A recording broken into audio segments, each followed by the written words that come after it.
Welcome to part 4 of Early Americans and Oceania. Now we're going to take a look at the rise of the Mayans. Now, the Mayans are one of the longest lasting and most influential and geographically dispersed cultures in Mesoamerica, right? They were also one of the most advanced. They were the first culture in the Americas that really left a comprehensive written historical record along with their archaeological records behind. But the Mayans were not technically a single empire. The Mayans were all a group of individual city states that covered a relatively large geographical area, right, and shared a common culture. Many aspects of their culture are similar to other Mesoamerican groups, right, including the religious festivals, that system of timekeeping. But they refined most of these things, and they refined their common writing system, and were more advanced in mathematics. They were good astronomers. Matter of fact, it allows us to give a tale in great detail. For example, January 16th, 378 CE, an ancient Mesoamerican warrior prepared for battle. His name was Smoking Frog. He commanded an army of the Mayan city of Tikal on the behalf of his great king called Great Jaguar Paw. On that day, using new weapons and tactics, possibly imported from Teotihuacan, he led an army to a great victory over the rival city of Uaxtun, right? We know Smoking Frog's name, and we know the exact date of this battle because we have this fully developed writing system, and we can and this fully functional calendar that they developed that allows us to make these links, right? The achievements of the Mayans were many because they lasted so long and they covered such an extensive area, right? The Mayan civilization arose from the jungles of Mexico and Guatemala and Belize and El Salvador. And by the first millennia BCE, this area was pretty much covered with these Mayan city states, right? There they engaged in farming. They farmed things like corn, squash, beans, and potatoes. They also, this area was a great place for growing cocoa, the cocoa beans. So chocolate was drunk by the upper classes, and cocoa beans were used as currency, right? Household gardens supplied things like herbs and chili peppers, which were eaten along with tomatoes. There was groves and orchards that grew pineapples and papayas and guavas. Palm trees were used for oil, and fronds were used to create thatched roofs. You had copal trees, which provided resins for incense, which were burnt for the gods. Mayan civilization reached its peak between around 250 CE and 900 CE, right? And then it's going to begin to go into a decline. Now, during this time, though, there's not a single unified empire. Each area was ruled over by some hereditary king who was advised by a council of priests and nobles, and that local and government imposed taxes and oversaw justice, administered nearby villages, engaged in foreign policy, foreign trade, which was very extensive, and they conducted wars along with constructing ceremonial and monumental structures. Right, skilled craftsmen and scribes and warriors tended to concentrate around the urban areas, but the vast majority of Mayans were simple farmers that lived in little adobe thatched covered huts, resembling farms that you see in other places all throughout the world, and other places that we've talked about in this course.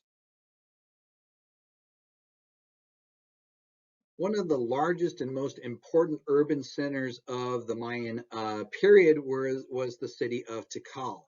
Right, the city of Tikal is located in the central Yucatan, in what is today Guatemala, and occupies about 6 square miles. And it was, so it's a relatively large city surrounded by a moat, and it even had a rampart. Right. To put it in perspective, it's probably the second largest urban center in Mesoamerica after Teotihuacan, right? Tikal is not located near a river, and it doesn't have a good source of fresh water. But the Mayans solved that problem. They solved it by constructing a series of enormous cisterns and reservoirs to collect rainwater, right? Collection of rainwater sufficient to supply a population of 30,000 people during droughts that could last up to 6 months, right? These cisterns that they built were so well constructed that when excavators were excavating the city of Tikal, they actually refurbished, cleaned one of these cisterns up, and used it to supply their own water during the excavation. Right? Tikal's cities feature the city features 5 very tall step pyramids, each one surmounted by a temple with very distinctive roof crests. The tallest of these is roughly the same height of the Pyramid of the Sun in Teotihuacan, but the Mayan pyramids have extremely steep sides, so they have a much smaller footprint, right? The ceremonial center of Tikal includes palaces, courtyards, altars, and palaces. These are very solidly constructed out of limestone blocks, adorned with relief carvings and painted plaster.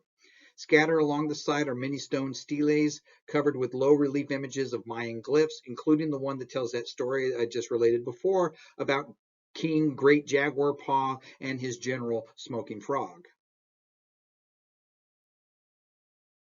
Tikal also features a number of specialized enclosures devoted to a Mayan ball game. Now, throughout Mesoamerica, sacred ball games were played both as entertainment and for religious ritual, dating all the way back to the Olmecs, right? The rules of these games aren't really known, but artistic representations suggest that players had to direct a hard rubber ball through high rings in a court using their hips and shoulders, but couldn't use their hands, right? Players wore protective padding around their arms and knees and a large U-shaped belt on their waist to cushion their ribs and their hips. For decorations, they would wear elaborate animal headdresses, often topped with quetzal feathers, and had implements called hachas in their belts, right? Oversized, ornately carved stone belts have been discovered, which may have been the award for victorious players. The unlucky losers, well, it's believed that they were often just sacrificed to the gods. Matter of fact, some reliefs show prisoners with their limbs tightly bound so that their bodies form a ball. And in this form, they may have symbolically or perhaps even literally been employed as game balls, right? These unfortunates were ultimately sacrificed, being rolled down steep staircases of the temples into their deaths, right? A ball game this ball game actually lends into the Mayan creation myth, the story of the creation that the Mayan have consists of a ball game that was held between 2 sibling heroes and the gods, right? The twins are forced to play on a ball court in the underworld, right? One of them has his head severed by killer bats, and his head is being used as the ball. The decapitated twin plays, though, with a substitute head made out of a squash, right? Now, a rabbit is going to help these twins by distracting the attention of the gods, giving the twins time to retrieve and reattach the one head, the real head, right? The twins win the game. They decapitate the underworld gods, resurrect their father, who was the god of corn, who was buried beneath the ball court. And by playing the sacred ball game, the Mayans then reenact this myth and the sacrifice of their blood to thank the corn god who had sacrificed himself in which to feed them.